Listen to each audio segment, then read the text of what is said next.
Okay, thank you for tuning in to this video, which will be my 2013 year in review for books. Yes, this is a slightly different video. It's not going to be a video of me talking to a camera. I wanted to try something different for this video, and I wanted to actually show, it would be easier for me to show you the books that I had read and review and show you examples, etc. So we're going to go to my books, and I'm going to show you exactly like how many books I had read for the year. I'm going to go to stats so that I can see all the books and years I've read them. So as you can see, I have read 336 books this year. So in order to see the details for these, I'm going to click details, and it's going to pull up all the books with the star ratings as seen over here. Well, the longest book I've read so far this year used to be Nosferatu by Joe Hill. It just got beat out by The Walking Dead Compendium 2 that I just literally just finished reading. Okay, so you can see, as you know, I've read a lot of books this year, and an average majority of these I rated 3 stars. As you can see here, there were a few that were less than average that I rated 2 stars. There's some, a good portion I rated 4 stars. And then what I want to talk about first, though, are the books I rated 5 stars. I want to tell you guys, why I rated these 5 stars. The first book is H.P. Lovecraft's Road to Madness. I rated this 5 stars because I thought this was a really good compilation versus the other compilations that came out with this printing that this publisher had put out. It had the At the Mountains of Madness, which I thought was one of Lovecraft's best stories. And there were a couple of other stories. I don't remember exactly all the stories that were in this volume, but I thought they were really, really good ones. There were very few stories in this collection that I didn't like. Moving on to the next one, we have The Civil War by Marvel. Of course, I've talked about this in my graphic novel hauls many times. I absolutely love this storyline. It was kind of relevant to the Homeland Security and all that, and that the superheroes have to be registered with the government. They have to give up their identities in order to be classified as a hero that's fighting for the government, and if you don't register, you're considered a criminal, etc. The next book, I just did a review of Volume 1 of this. If you did not know this already, this book is going to be turned into an AMC series. It is Preacher. Preacher Jesse Custer, he gets possessed, inhabited by this being who is the child of a devil and an angel, and he has the superpower to basically the word of God, like whatever he says, people have to obey him as long as they can understand English.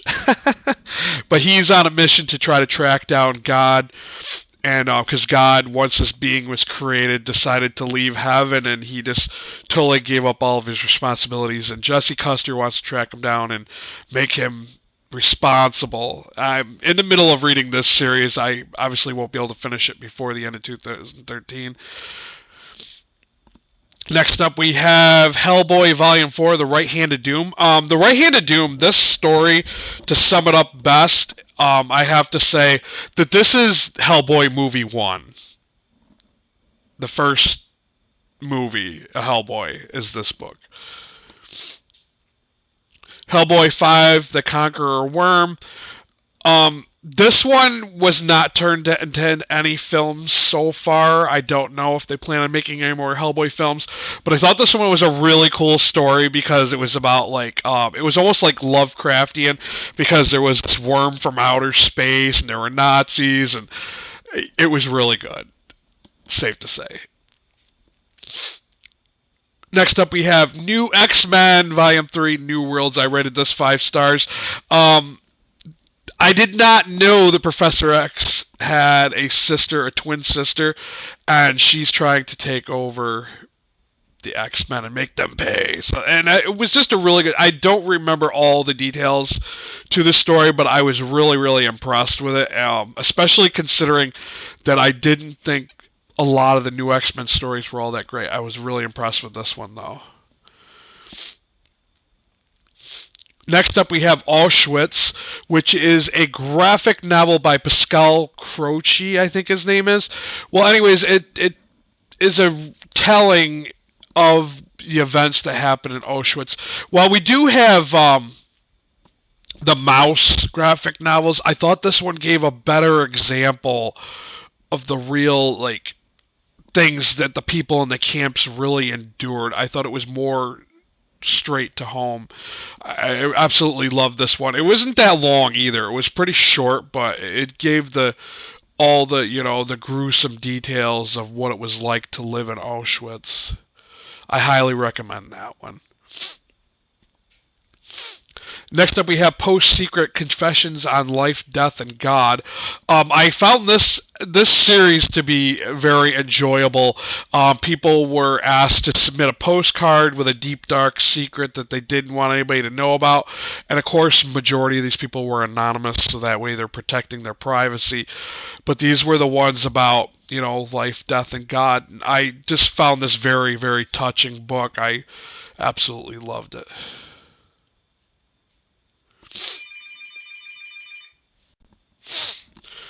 Green Lantern Volume 8, Agent Orange.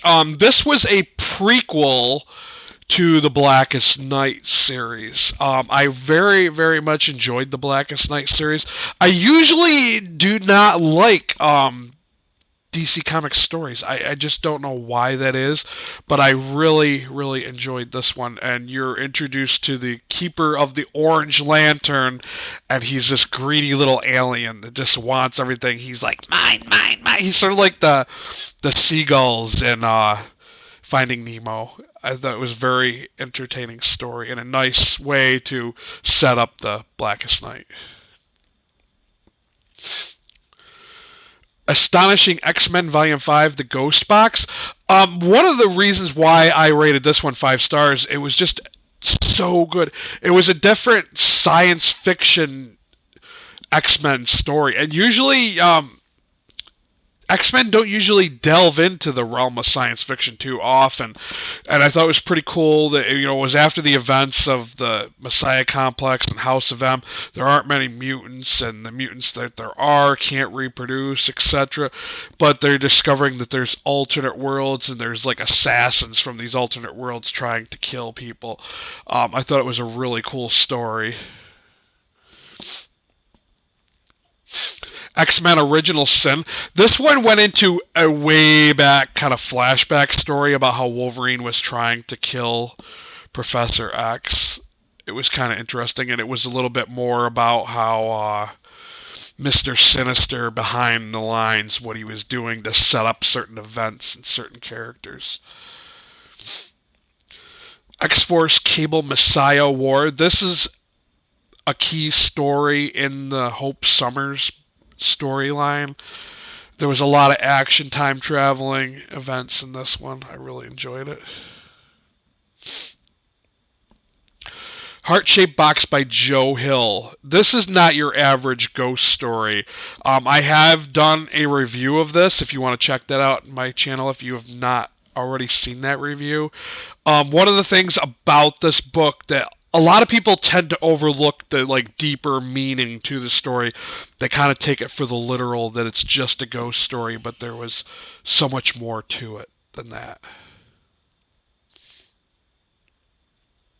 The Blackest Night. This was the main story for this storyline. The Blackest Night I thought was really, really cool. It brought back a lot of heroes in their alternate Blackest Night roles. Deadpool, Merc with a Mouth, Head Trip. I have to admit, I have not read too many Deadpool stories, but a couple of the ones I have read were really cheesy. But this one was really good because it was about the zombie head from the Marvel Zombie series. If you haven't read that, um, Zombie Deadpool loses his head when they. I think it was in Volume 5 when they came to our world and Deadpool finds the head and he's trying to bring the head back to his world and the antics that ensue. This was a very enjoyable story. Kick-Ass. This is the first one that the movie was based off of. Enough said. Conan Volume 8, Black Colossus. I really enjoyed this story. It was like really true to the way that Robert E. Howard had written the Conan stories, and the artwork was just amazing, amazing quality. Sometimes you don't see that in every graphic novel. X-Men Second Coming. Of course, this is another Hope Summers book. Ultimate Comics Captain America. I thought this was pretty cool. It was like Ultimate Comics are an alternate like series about different Marvel characters. I thought this was cool because they had many different Captain Americas over the years, and they kind of showed them, and one of them was kind of crazy and wants to take on the current Captain America. So I really, really enjoyed that one. Avengers: The Children's Crusade. The Scarlet Witch, of course, from the House of M storyline, she had, changed reality, and there's the two young Avengers who are suspected to be her kids. So this is their adventure in seeking her out. It was a really cool Avengers X-Men crossover storyline. Lock and Key Volume 5, Clockworks. This is a pivotal, I can't even say it. It's a great comic because it explains a lot of the stuff in the earlier graphic novel volumes that just kind of left you hanging and wondering what's going on here. This one explains it all, and I thought that was really cool. It was a really good flashback backstory, and it made sense after reading this one. 32 Fangs by David Wellington. This is the final book in the Laura Caxton series. The Laura Caxton series is a book about a female detective who is out to vanquish all the vampires. And, of course, there's one vampire left, Justina Malvern, who is the main villain. And it was really, really good finale for the series. A versus X, Avengers versus X-Men. This is, I didn't know this until I had started reading it, but it is another chapter of the Phoenix Saga, and one definitely worthy of being a 5-star book. It was a very good story. If you're a fan of the Phoenix Saga, you definitely should read that one. Carnage USA. This is my first introduction to Carnage, the Venom offspring symbiote Spider-Man villain. I thought it was pretty cool to see all the other symbiotes that had come off from the original Venom, and just how cruel and inhumane this Carnage is. It was very interesting. It definitely made me want to check out some other Venom symbiote Spider-Man books. I usually don't get into Spider-Man too much because the whole Spider-Man, oh, my Aunt May, is kind of cheesy, but I really enjoyed this villain. I thought it was pretty cool. Dead Ever After, Sookie Stackhouse number 13. This is the final book in the Sookie Stackhouse series. I know she did write another book where she told everybody what happened after this. I'm not going to read that one because, as far as I'm concerned, that is not the final book of the series. This one is. This one was very controversial. I did do a review of this book. A lot of people who were fans of the TV show were disappointed by the way it ended. I have to say this, that people, like, when things like novels get turned into serials, like TV shows or films or whatnot, you have to learn to separate the two. And I think some people, they get into this whole fanboy, fangirl mode, and they're thinking, "Oh my God, how dare you do that?" But this was a very well thought out ending. I know she was rushed a little bit to end the series that she wanted to end years ago, but HBO and the fans kept saying you need to write more books. But I thought this was a nice ending for that series. My last 5-star book of 2013 is Doctor Sleep: The Shining #2 by the Stephen King, the notorious Stephen King. This was awesome. It was just classic King returned. I was very impressed with this book. I have read some Stephen King, some later Stephen Kings that were after, I used to read all of his classic books when I was a teen, and I stopped reading. I think my last Stephen King book that I read when I was a teenager was Four Past Midnight, a collection of short stories. I wasn't impressed with that book, and I stopped reading Stephen King for a long time and tried to find, other horror authors that could write a good scary book. But this was it was a nice return to that classic King that I loved as a teen. Okay, so now I want to talk about the 1-star, the turds of 2013, and I'm going to tell you why you should avoid these books at all cost, why I thought they were really bad. First up, we have Iron Man, The Mask, and the Iron Man. Oh my God, I thought this was so bad. Not only was it like the 90s hairstyles, it was like so 90s, it was so bad, the mullets and everything. Oh my God, I couldn't just get past that, but the story was really cheesy. It was tragic. I finished reading it, but I was just not feeling it. This book really turned me off from wanting to read any more Iron Man. If you are an Iron Man fan and you have read other good Iron Man stories, let me know. Because, honestly, this book turned me off from wanting to read any more in the Iron Man series. Civil War Fantastic Four. Yes, I do love the Civil War series, but this one was just a bad rehash. It was just domestic fighting between Sue Storm and Reed Richards. It was just bad. I didn't like it. It was kind of lame. Uncanny X-Men: The New Age, Volume 5, First Forsaken. This was like a really lame storyline where Psylocke's brother, Jamie Braddock, who is like schizophrenic, he's this mutant that's got these abilities to alter reality, and he comes back, and yeah. Let the lameness begin. That one was a really bad story. Extreme X-Men Volume 7, Storm the Arena. Storm is in Japan, and there's a secret society that have these gladiator battles, and she fights this Morlock, this known Morlock. I forgot what her name is, but it was a really lame story. It definitely turned me off from not wanting to read any more in the Extreme X-Men. I just thought it was so bad. Wake the Dead. This is Steve Niles. Steve Niles is the guy who did the 30 Days a Night series with the vampires. This is his retelling of Frankenstein. It was so bad. The artwork was so lame. Like, they look like all the limbs were like too short. It was really disproportionate drawn people, and Frankenstein doesn't need to be retold, so I just thought it was really bad.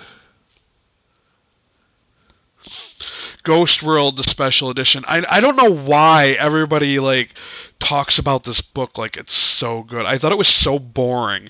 It was just about these two teen girls who hang out, and they're kind of weird. Like, they're into collecting weird stuff and talking to strange people, and it was so boring. It was total snooze fest. I did not like this at all. I really don't understand why it was turned into a film and why people want to read it so badly. The Folk of the Fringe by Orson Scott Card. This book I did not finish, I have to tell you the truth. I started reading it. The whole idea behind it, that there's nuclear weapons have been dropped in America, and this is the aftermath, like the post-apocalyptic world. I thought was a really cool thing. I was like, oh man, I was so excited because I love reading Orson Scott's Card's works. I really enjoyed his Tales of Alvin Maker series. I have yet to read The Ender's Game in the novel form, but I have read the graphic novels of those, and I really enjoyed those. So I was like really hoping that this was going to be a good book, but it was more or less Mormon propaganda. It was all about like how great it is to be a Mormon and everything, and that just turned me off so bad that I felt like throwing the book through the window and out into the trash. I just didn't like it. I don't like I do believe that everybody has a right to believe whatever they want, but when it's thrown in your face so hardcore, that really offends me, and that's why I didn't like it. World War Hulk Frontline. This was kind of like, it was just like a, from the journalist's viewpoint, it was not necessary to read this to get the World War Hulk storyline, so it wasn't that great. X-Men Emperor Vulcan, the Summers brother that we did not know about. I don't know why Marvel decided to bring this guy like into the fold of the X-Men canon, but he's such a bad villain, and his story is lame.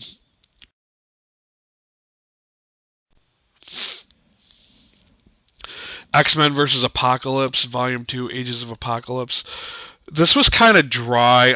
I really liked the Apocalypse villain. Like, I liked the whole idea of him, but these stories, I just couldn't get into them. Cthulhu Tales, Volume 2, The Whisper of Madness. Um, it's another Steve Niles book. I just couldn't get into these. If you're going to read Lovecraft. Don't read something written by somebody else. The stories were just so not like Lovecraft. I think that's why I hated this book. X-Men versus the Fantastic Four. This was like from the 80s, and it was just trash. It was Franklin Richards has these nightmares about the X-Men wanting to kill the Fantastic Four. It was kind of lame.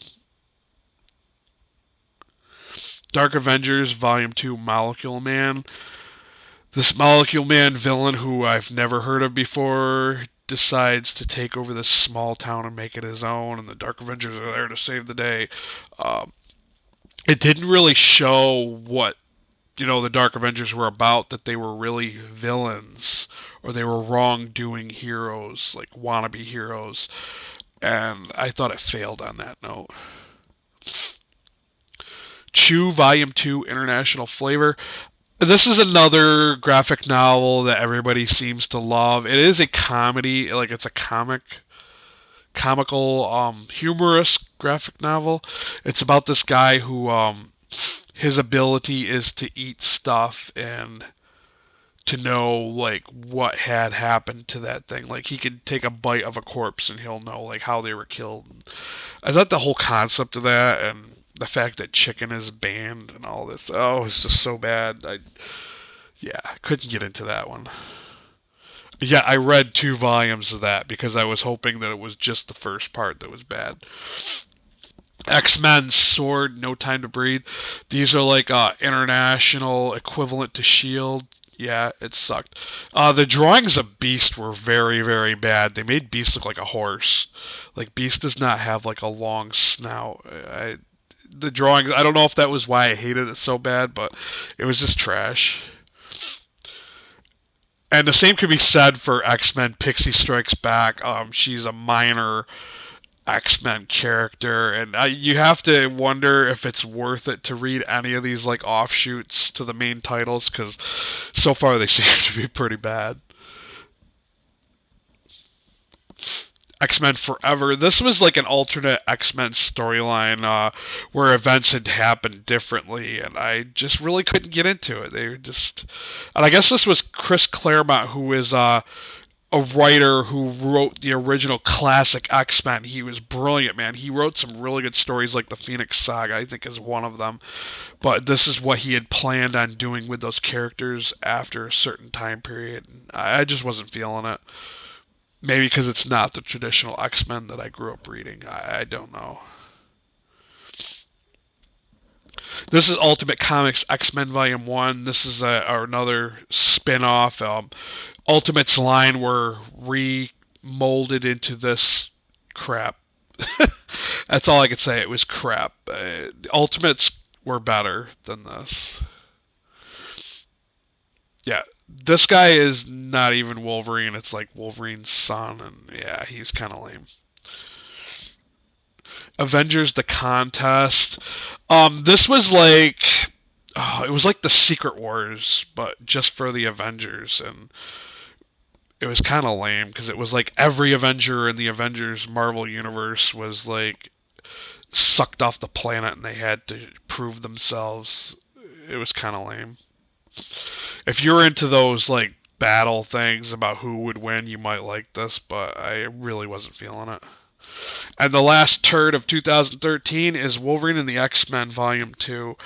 I just can't get into these Wolverine and the X-Men graphics. I don't know what it is. Like Wolverine being a headmaster of the school, a lot of the students are just so like they're so not likable. I just don't. I wasn't feeling it at all. And of course, my longest book that I read for 2013 was The Walking Dead Compendium 2. This was a very, very good book. It's very different than the TV series. So if you're looking to pick up the comic books for The Walking Dead and you're thinking they're going to be just like the TV show, you're going to be disappointed. They're all in black and white. But I can kind of like it's almost like the events in Compendium 2. It's almost like the writer, had or he's already done these things in the TV show where Rick's talking on the phone to Lori and he's kind of losing it because of all the stuff going on. And but I really hope that the TV show might pick up to where the ending of this one kind of left off at. I thought that would make a nice change of pace for the TV show. I don't know if they'll do that though. Who's to say? Because a lot of the characters that have died off in the TV show, some of them are still alive in the comic book series, and yeah, I mean, I really liked it. I think I rated this one 4 stars. Yeah. So that is my 2013 books in review. Questions, comments down below. Did you think I was a little harsh on rating some of these books, or did you think that some of the books I rated really good were not as good? Let me know why down below. Hey, thanks for tuning in.